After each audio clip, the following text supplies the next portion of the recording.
Welcome to Whole Truth Podcast with myself, Jordan Stevens, aka Rizzle. Oh, you said Rizzle. No, sorry, AKA. No, fair enough. No, it's not Alpha-native. Alpha-native either. I've AKA. ditched that. Just give me a random one now. Just what's my new name? 5-man Stampede. Brilliant. Cranberry Love that. Necklace. Cranberry Necklace. Oh, love Cranberry Necklace. All right. Welcome to the Whole Truth Podcast with me, Jordan Stevens, aka 5-man Stampede. 5-man Stampede, aka Cranberry Necklace. Names that I've been gifted by my guest today, Dizraeli, aka Rowan Sawday. Hello. Hello. It's nice to. Can I refer to you as your full government name? Is that okay? Yeah. I'm not used to you referring to me as that. I never do. I'm into that. You always call me Diz. I always call you Diz. I'm very happy to have you on the podcast today because it's very nice to be here. I've known you for a long time and you're incredibly important to me in my career. How long has it been? Well, I would have been... You were 15. 13. Maybe even... 13. And what am I now? 27? That's a long time. 14 years. 14 years. That is long. For those... So I'm going to give you the backstory now. So I, when I was living in Brighton, I was just a young boy with a dream. I was invited along to a youth centre. Shout out Audio Active, Brighton Youth Centre. Shout out Adam, Julia, Shout out Heinzie Hines, and it's Heinzie Hines actually who was working in the kitchen of, or who's just running, I think maybe a vegetarian burger restaurant. Red Veg. And overheard me talking to my mum about wanting to express myself lyrically. What it was? Yeah. And he was like, "Why don't you just come down to this session?" And one of 5 mentors was yourself. Yeah. You were the first person to play me Eminem Infinite, and that you record, heard how where I was sent from it. Yeah. For murdering instruments. Wait, I got sent there for. I'm Infinite. You heard the hell well I was sent from it. I was sent there for serving a sentence, murdering instruments. Yeah. Now I'm trying to repent from it. Anyway, for those who don't know, You know it a lot better than I do, basically. Eminem Infinite is his first proper album. Yeah. Pre-Dre, it was just in the 3, what was this crew, the 313 or the 365? Hey, you know all the stuff I don't even know. What do you mean? Well, you were just quoting me the lyric. That song is like... It's brilliant. Yeah, because and the rest you told of the album that to a is 13-year-old. fairly Yeah, but you told that to a 13-year-old boy who was wanting to be a rapper. Do you know what I mean? Yeah. So I went and did the work. Yeah, you did the work. But you did also write a play in rhyme called Bonfire Night, where I played Danny. I played a boy called Dan Boy, who achieved fame at a young age and let it destroy him. Yeah. I was just looking for a reaction now. Which is, I'd like to believe, an exaggerated version of the truth, but it's so near to the truth that it is. I felt like his energy was a little bit more of total. He was like, "I'm Dan Boy." Yeah, it was the showman. Well, every character in the play was based on the person playing the character. Right? Yes, thank you. So I came into the youth centre and spent a couple of weeks working with you guys quite closely and getting to know you a bit and stuff. Yeah. And then I wrote the characters based on what was I that? saw. Yeah, but that's because I never remember. I was having. They were like magnified like mutations of the people that I met. Because the idea being that you could inhabit the role that I made. Yeah, of course. Shout out Sam Marion and Marissi. Yeah, aka Barcode. Barcode, yeah. Just doing loads of Brighton shout outs basically. No, but I'm intrigued because I was asked this in an interview the other day about when someone asked me when I first started making music and when I decided that I wanted to be a thing. And I remember at my school I got voted most likely to be famous, but I never remember wanting to be. I never remember going like, "Oh, I'm gonna grow up and be famous." Like, yeah, that's a bizarre thing. So what was the dream when you were a boy with a dream? I don't know. Just to escape, to get out, to give someone. Me and my mum could not be in financial trouble, and not be in debt the whole time. Yeah. But what was it that you saw? Sorry, we'll get on to you, by the way. This is... Let's talk about you. No, in fact, I'll probably edit this out if I'm being really honest, but No, this is a good good investigative piece for me. Yeah. I guess you were already a showman. You were very sort of ebullient is the word I'd use. Like Ebullient. Ebullient. That's a great word. Bubbling up. You had a very bubbling up personality. It's a better word than bubbly, ebullient, because bubbly just implies like a bit vacuous. And Right, yeah. ebullient is like, God, you had fizz. Oh, interesting. And Yeah. and you were stupidly confident. And also, you were really good at rapping, man. Let's Oh, not thanks. forget this. Like, it's not, do you know what I mean? I didn't just like come across a like precocious kid and be like, well, you're guaranteed to hit the big time. Thanks. It's like you were just really good at rapping. I enjoy rapping is great. There is rap I love. We did a song together when you were 15. The Posse Car. It's really good. I listened back to it again the other day. No, It's mate, actually really good. that's actually You're quite 15. sick. Yeah. I know. Like, give a crap about the managers. Yeah, I know. Mate. Give me a year and I'll be... Oh, wait. I say in that lyric, I said, give me a year and I'll be followed by the cameras, isn't it? So something was trying to get there. I just wasn't conscious of it. You were like, I'll be followed by the cameras, but I don't care. I don't give a fuck. Yeah, I was like, I I don't don't care about the cameras, but I'm guaranteed to be. You know what I mean? Oh, mate. Yeah, that was... we were on that tune, Posse Car. You were my favourite verse by far, man. I remember you put said Victoria Sponges. Wait, what a hell of a track. I must be the sixth Sick of the chat. Oh, the Best best of the rappers were sick and ill, like repping the head of a cat. The sickest kidnappers who won't give your testicles back. which is mean. Anyway, sorry.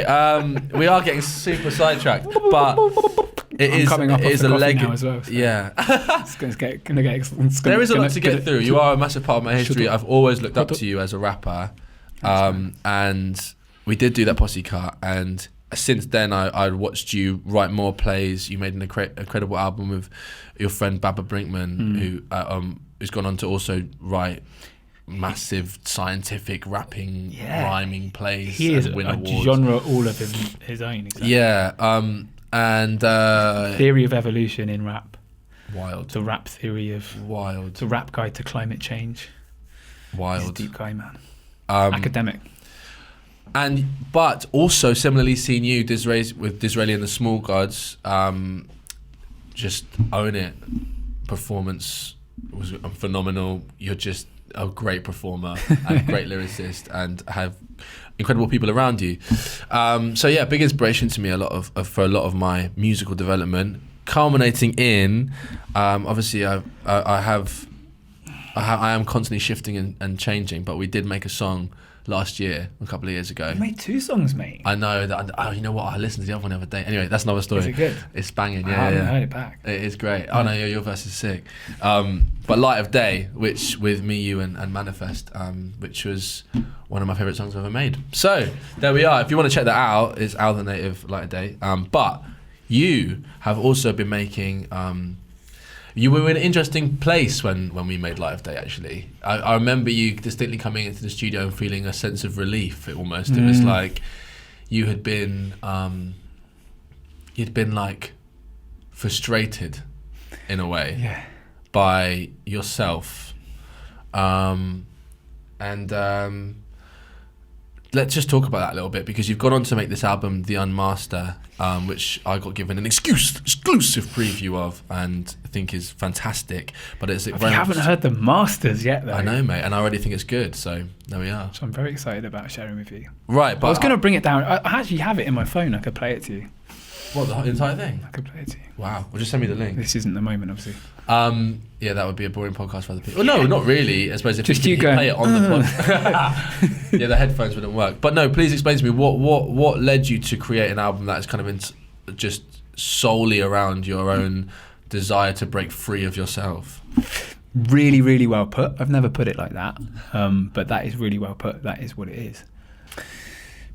I mean, I was just very unhappy and not really functioning very well in my life, and so it came from a necessity, really, rather than it being like, now let me see, what could I make a change to here? Yeah. It was more just like, something's got to change because I am survival, just like burrowing into some really dark places without any kind of volition on my part. So it was that, survival, I guess.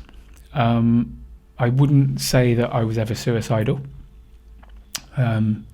I certainly, for the first time in my life, understood how people could be. But yeah, I was pretty unhappy, man, fairly often. Pretty anxious and depressed, I'd say, having read things about those diagnoses since. I was never diagnosed myself as anything in particular because I didn't go to the doctor, but I did go to a therapist, and I went on a mindfulness course as well, and also joined a men's circle. So I did a kind of like 3-pronged get myself out of this whole effort. And the music was a part of that, really. Like you said, it was kind of like escape. How did you put it? Escaping from myself, or breaking out of yourself. Breaking out of myself. Yeah, myself being this tangle of ego and competitiveness and self-loathing and confused identity and pretense and craving. So if we're talking about breaking out of myself, that was probably like what I was trying to break out of, is that kind of tangle of a combination of things. And yeah, it's a really good way to put it. I was in a flipping tangle and I couldn't really go left or right, and I had to seek help, I guess, is basically what it is. And it's funny because I still feel a sense of slight shame in saying that. I had to seek help. It makes me sound like, a case, or feel like that. Why? Well, I know it shouldn't, you know what I mean? Like, I know there's no shame in it at all. But it's interesting to me to reflect that I still feel a twinge when I say it, I couldn't cope on my own, and I had to seek help. Because otherwise, who knows, Yeah. And... Who can, though? What's that? Who can cope on their own? Well, I don't think any of us can. No, and this is one of the greatest lessons of this whole period for me, is our like inherent togetherness as beings. We evolved in groups. We evolved together. We evolved as an organism, as a species, not as these like individual atoms of consumption and like self-definition that we like aspire to be now. Mm. So yeah, man, that's one thing that brought me to doing the Unmaster. In fact, it's hard to say that I came to doing the Unmaster, because it wasn't like I was suddenly at a new door marked Unmaster and I was like, now is the time to step through here. This edifice of the album built around me as I worked away at breaking out of myself, as you say. Music making is something is like just a sort of byproduct of being alive for me. I have to do it. Well, that's interesting, because that's another, we look a lot on this podcast especially, and with the whole charity, we did an event, Music for Mental Health, which we're looking to continue. There's such an obvious, or consistent, maybe is a better word, link between those two. I'd really love you to, I know you say this is what you got to do. No, also like a really clear symptom for me of being unhappy and being, unwell, or whatever you want to call it, was that I couldn't make music, and I couldn't listen to music. I couldn't be anywhere near music, actually. So one of the, when I say music for me, it's like a byproduct of being alive. Music for me is a byproduct of being like, to some degree, healthily alive. Rather than not present and tangled up in myself and tangled up in all the shit we were talking about. Music. My whole relationship with music has changed completely in the last 3 years. Completely. My relationship with music now is that it's a source of joy and something I need to do. My relationship with music 3 years ago, like beginning of 2016, 3 years ago, was a source of like anxiety. It was a source of like evidence that I was a shit person. Especially my own music was very much like, felt like a mirror of my worthlessness to me. And other people's music was evidence that everyone else was better than me, and that I wasn't worthy of whatever attention or. Where do you think that comes from? I mean, it's just a reflection of where you're at in life, isn't it? I think as an artist, your relationship with your art is your relationship with yourself and the fact of your existence, right? So when your relationship with yourself, you think it's the other way around? I'm asking you, do you think it's the other way around? I think they just coexist. I think like the way you relate to your art is the way you relate to your creation, and your creation is your life. So for me personally, I shouldn't say this is my experience of it. My relationship with my life is the same as my relationship with my art. And that's another thing I realized as well, is like that we are acts of creation. And if we're not present to our lives, we can't be present to how we make. And what we make therefore won't be present to other people, Yeah. Whereas if you have some like connectivity with yourself and connectivity with your life, to me, like the art will come. Do you know what I mean? What you when you spoke about a sense of shame, saying that you needed help, or a kind of a barrier between you and potential diagnoses, which I kind of actually understand. When would you say was the first moment in your entire life where you were aware of mental health and aware of your responsibility to that? Is that actually only come about now, or were you aware of this as a boy? Or? No, I mean, I definitely had. I have an aunt who has manic depression. One of my best mates' dad was manic depressive and eventually died from it. Was in and out of being sectioned, and it was definitely present in my life as a young person. I definitely felt like it wasn't something that would ever affect, like that kind of turmoil was something that would ever touch me. I felt sort of well looked after, and I felt I felt stable, and like my mind was something I could trust. Yeah, nice. Whereas, definitely when I was going through my rocky patch a couple of years ago, I stopped feeling like my mind was something I could trust. I had that. Yeah. It's really scary. You had that too? Yeah. I honestly remember my friend going through a tough time and saying, your brain isn't your friend. And I remember going, what? Like, are you joking? I said, your brain is your best friend. I was like, you can control anything, but I obviously wasn't thinking that your emotional world, I don't think, is actually really anything to do with your brain, and it's not conscious. It just exists. It's mad, isn't it? How much there's going on without your conscious control. No, totally, because it was like, for me, I don't know if this is the same for you, but it was like I had such overwhelming emotions that I couldn't think my way out of them. Whereas before I could pretty much think my way out of them. You know what I mean? Or I could put up a barrier. But being sober and feeling that, or just not even sobriety, but not delving into an obvious desire to numb, and having to sit with that, you realise that, and people kept telling me time. And at that point I was like, what? What do you mean time? Like, how do I know? Like, give me a date. Like, when do I stop feeling like this? You know what I mean? And there just isn't. And that's actually an amazing artist, Lex. I know Lex. Do you know Lex and Moore? Yeah, she was on my show the other day. Of course, right. She said that. Oh my God, I was outside SOAS with her. Right, they're just doing a poetry night 6 weeks. Shout out 6 weeks, and she's listened to me ramble. I was just on my proper, like trying to intellectualize my feeling, but this happened and that, and why is this not that, and da-da-da-da-da. And Lex was like, yeah, no, for real. Like, she's just listening to it, even though I was like, probably saying some real questionable shit, And she turned to me and was like, you know what? One day you're going to wake up and you'll feel better. Yeah. And she goes, I don't know when, but one day. I was like, that shit just stuck with me. Yeah. You know? She's got such a quiet wisdom, hasn't she? God, like, listen.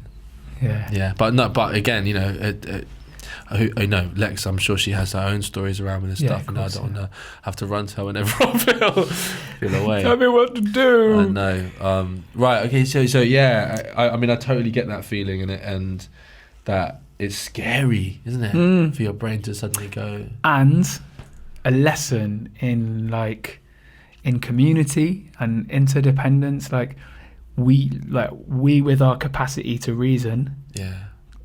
Each of us alone, like you said before, we can't cope alone, and we're not built to cope alone.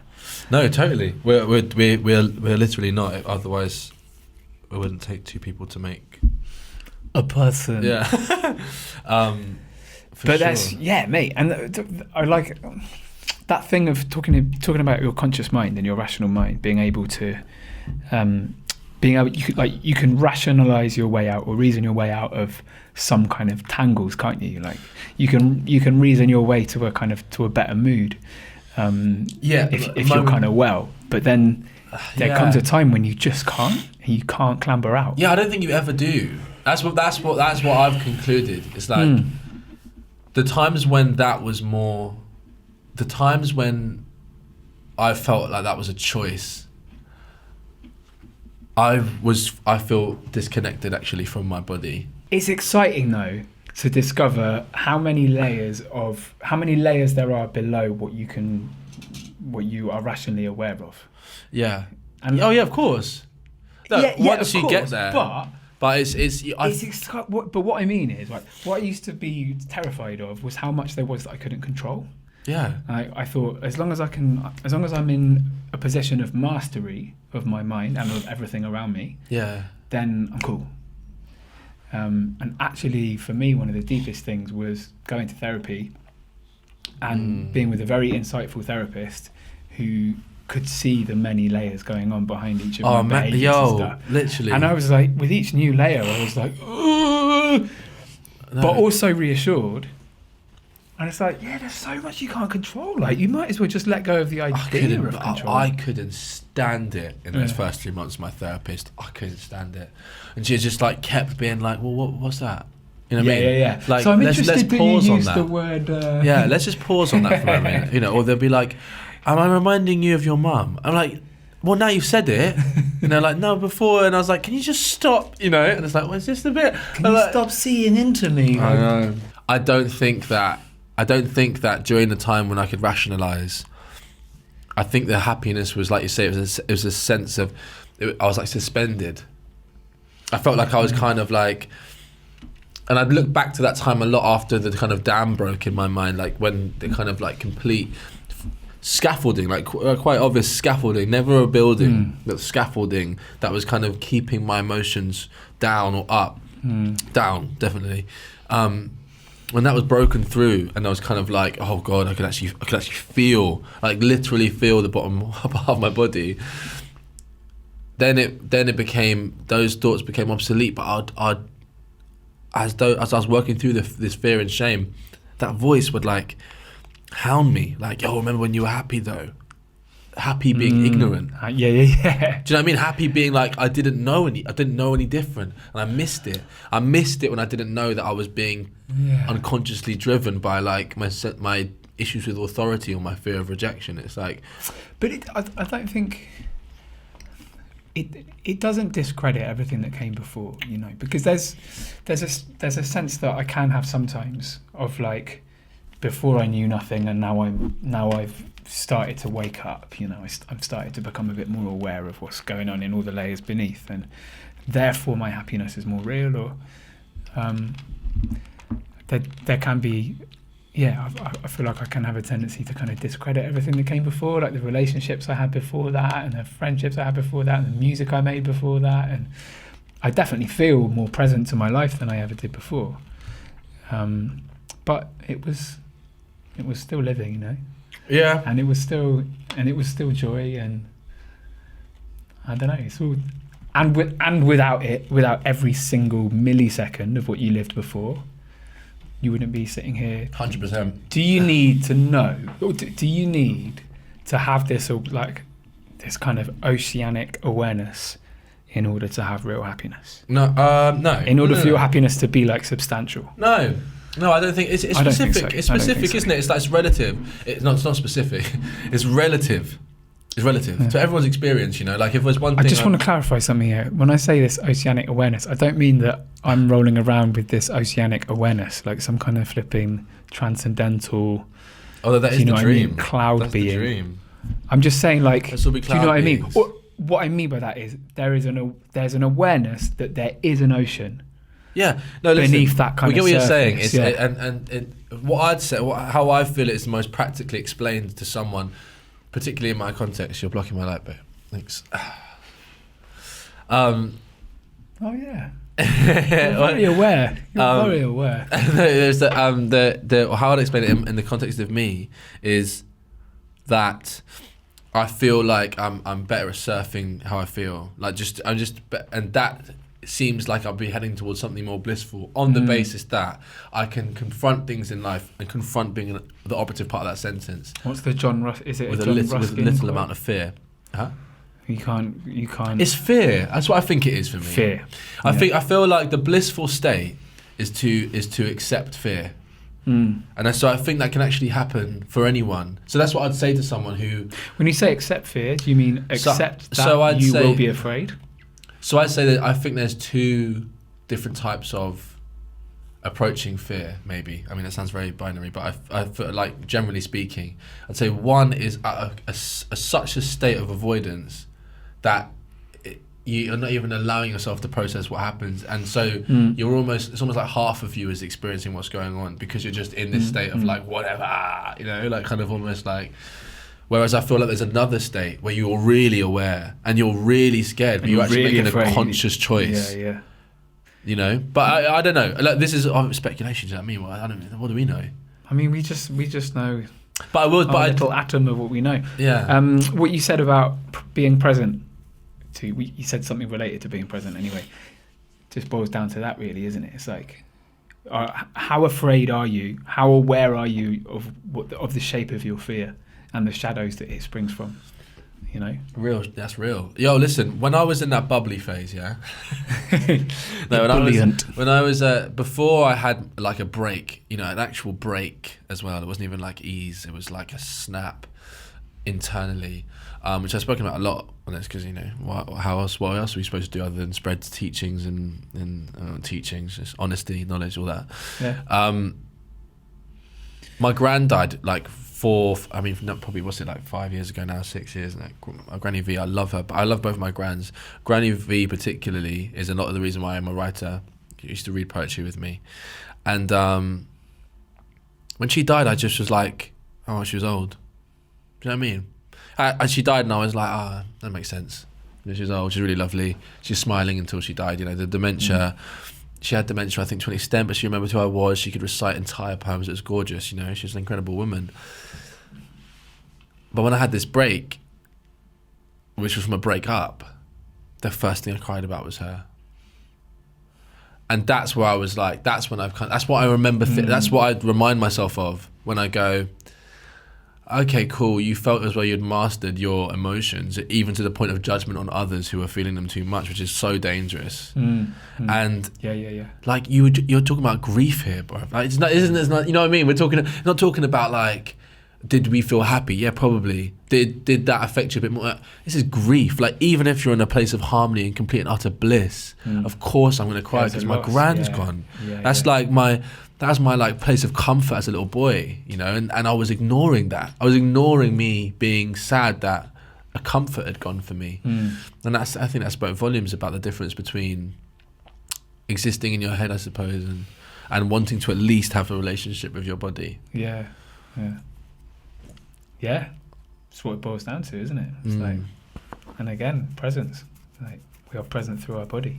I always feel like we get more present when we cry. Yeah, man. How good is crying? No, I know. I don't do it. Shouts out to all the weepy ones. Honestly, man. I feel like I've got really into crying recently. Really? Yeah. I struggle, and I'm such an advocate, obviously, but I actually really struggle. That's really fucking good, man. I didn't cry for. I cried maybe, like 3 or 4 times over the course of about 10 years, I'd say. Yeah, I feel you. And I'm just like, just letting it out. Get it out. Well, trauma and anger and sadness, it's in you. That's another thing. For those who are have a more left brain approach to this, which is totally cool. It's not the idea of processing trauma. It's not it's not a theory. Yeah. Like it's literally inside you. Like you'll get dodgy knees if you. Right, it's mad. The Body Keeps the Score. Good book. What's it called? Called The Body Keeps the Score. I haven't read it. So, what would you say has been your best period of mental well-being? Now. Yeah, wonderful. Yeah. Because of no question. Would you say this album, The Unmaster, has been almost like a mirror that you enjoyed? It's a nice mirror. Oh my God, yeah.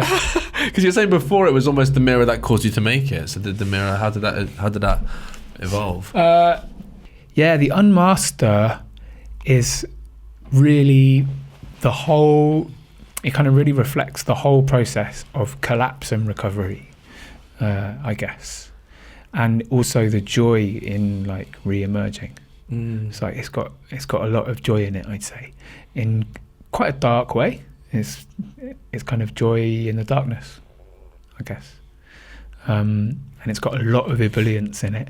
It's got a lot of mad energy in it. Ebullience. Yeah, I love that word. It's a good word, isn't it? Ebullience. Yeah.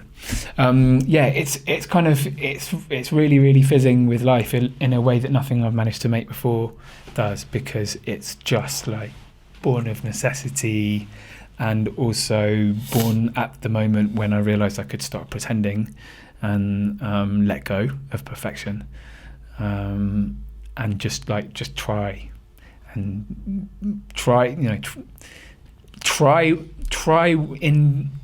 letting go of effort. Yeah. Of course. And the best so stuff it's comes that. out, It's just it's full of rubble and brushstrokes and yells and strange noises and clangs and really fast beats with percussion on. And you made all of it. I made all of it, yeah. Okay, we're gonna take a tiny break away from talking about deep, integral, internal, interesting, intellectual, intertrend stuff, and I'm gonna ask you 2 questions that are usual. Yeah. What's your favourite colour? Black at the moment. It's not a colour. God, everyone, it's not a colour. Black is the absence of light of my true love's hair. But what you'll find is that this is a colour, because it's not true black, is it? Yeah. So it's full of colour. It is true black. But it is black. It is true black. Why do you like black? Because it doesn't look dirty when it's dirty. Oh, that's a smart one. Yeah. I can look relatively smart whilst also not washing. That's where I'm going wrone.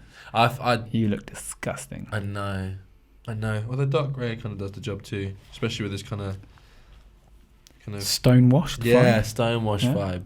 I look grubby anyway. What's your favourite shape?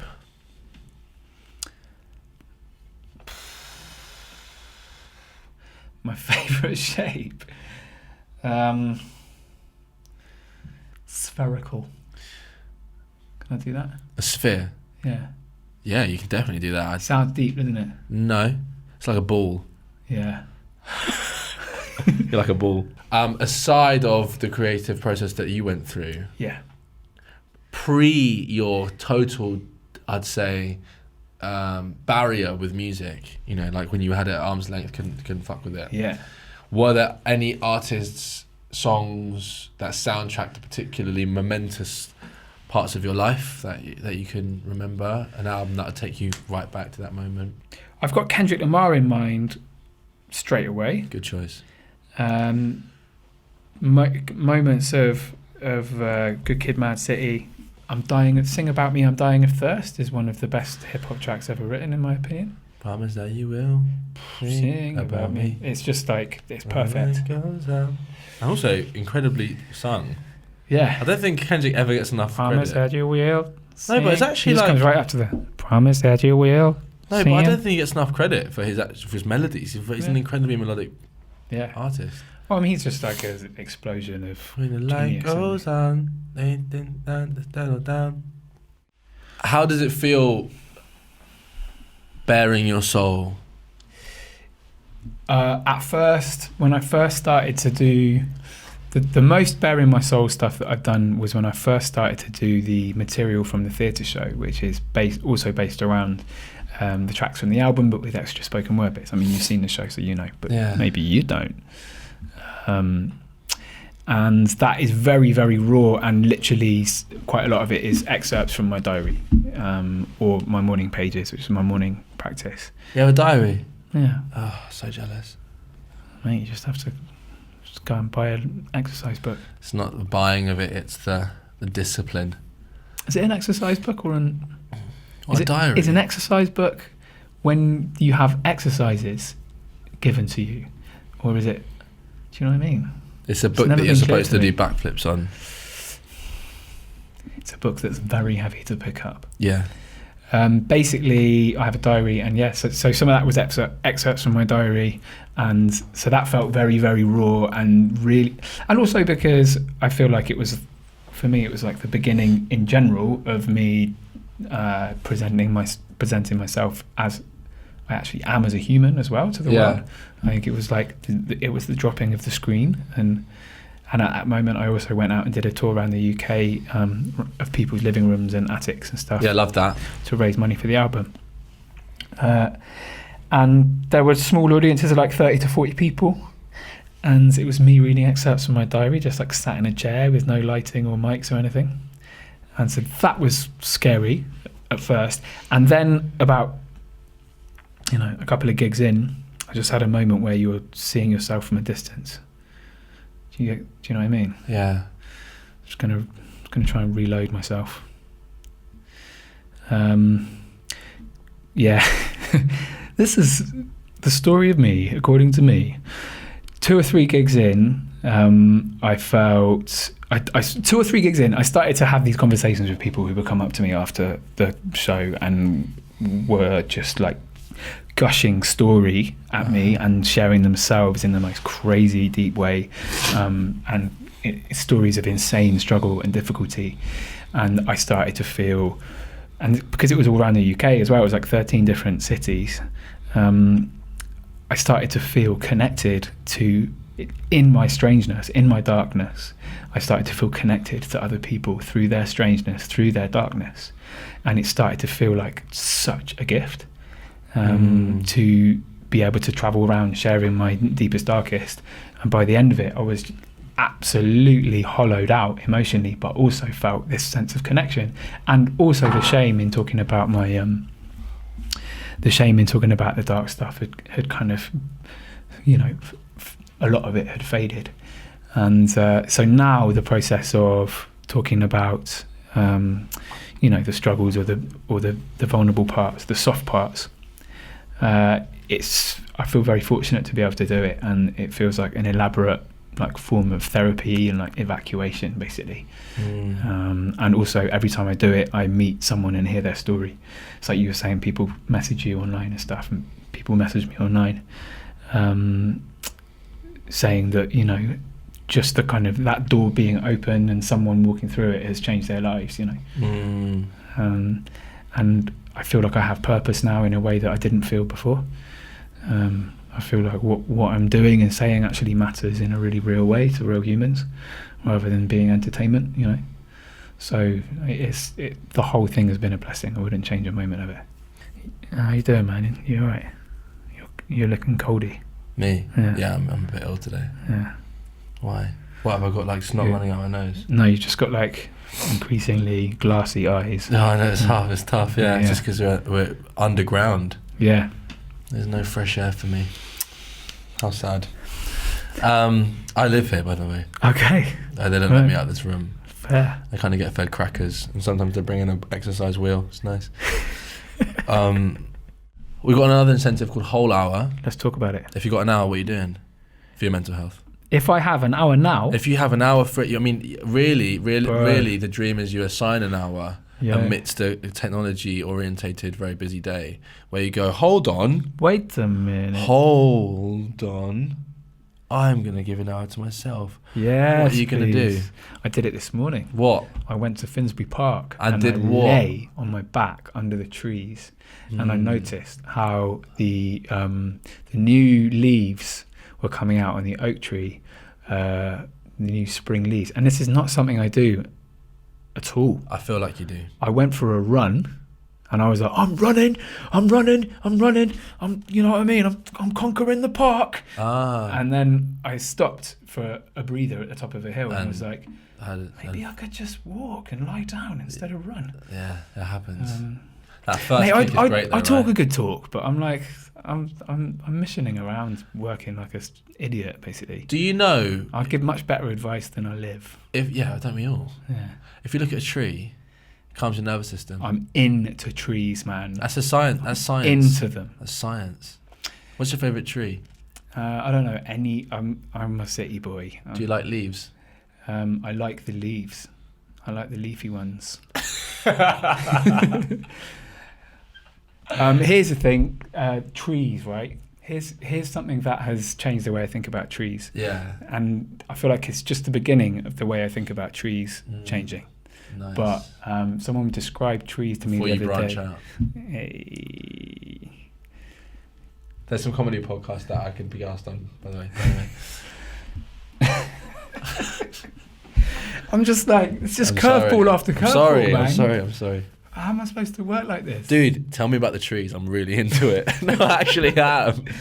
This is, it's actually, it's pretty, It better be a good tree fact at this point, Rowan. It's not a tree fact. It's just a way of perceiving trees as the standing nation. The standing people. The standing people, I man. used to say that. Your mum used to say that. Yeah, and I used to go Hang hug out. them in Hampstead Heath. Mate, I know. the standing people. Literally, like, this is a network of beings that coexist and are amongst us. Mate, They're not objects, man. Mate, I went to Guyana, New Year's, where my grandparents are from, on one side of me. Walking trees, bro. What? Exactly. I want to see shock in the room. Walking trees. No, seriously. They had marked. I'm not laughing at the trees. I'm laughing at I know. the whole like, sitch. the tree, right, you got roots that drop off. No, they move forward, right? And then the entire tree moves, and then it's a walking tree. I don't know how else to say it. If people think I'm talking rubbish, look it up. I'm And hearing it, they man. have like markers, and they were like, yeah, and it had moved like fucking 3 feet in like 4 months, or maybe I'm exaggerating, maybe that's a year, but it fucking moved, bro. Wow. Anyway, Dizraeli, we've spoken extensively. We could speak for loads of time more because I'm comfortable in your presence. Again, no offense to previous guests. And I love your album. Everyone will love your album. That's not true. When's this coming out? It's not true. Not everyone will love your album. Not everyone will love the That's album. quite scary, Some people isn't are it? going to hate it. I wouldn't say hate. I think, hate's great. My mum My fear is indifference. isn't going to like it. It's very fast and You'll be surprised. got beats in You'll it. be surprised. Don't underestimate your mum. If there's one lesson here, it's don't underestimate your mum. My mum will like it so much it'll be annoying for me. Okay, cool. So Dizraeli, what else you got coming up? Well, let me tell you. I've got 2 singles from the Unmastered album already out. Madness. Madness is the first one. And can anybody please explain? Oi Oi is Oi, the oi, second that's one. it. Can Oi, you- oi! Yeah. Dun dun dun dun dun dun. If you respect me at home and my music taste, then get it because I like it. Yeah. Oi, oi! So Oi Oi is out. And then, so those 2 are already out. And then I've got a new single coming out June the 11th, which is called My Mama. Nice. And it What's is, it about? it's about my mama. And I wrote it because... What? It's about your mum? Let me tell you. Okay, sorry. It's confusing. Let- Sorry. It's tough out here. I actually wrote it specifically because my mum fell off a ladder and broke her pelvis in 3 places. Why did you have to say that? It's ruined the comedy before. I know, do you know what I mean? What a callous man. Fuck. Okay, well, anyway, right, wicked. So my mum was what coming a out. stone-hearted man. I know. My mum broke her pelvis in 3 places. That's really shit. And was in hospital for a long time and then in a wheelchair for a long time. And I wrote it as a get well spell for her. And it's called My Mama. And it's also like a healing spell for the earth as well, because we are causing insane damage to our ability to survive as a species. Yes, we are. So it's also a letter to the earth. What's your Instagram or Twitter so people can just keep track of your upcoming dates? MC Dizraeli, MCDIZRAELI. Wicked, thank you. That's what's going on. And also, can I tell you a little bit about festivals this summer? Well, I'm playing all the festivals this summer. Yeah, if you want. Wicked. That's it. I love that.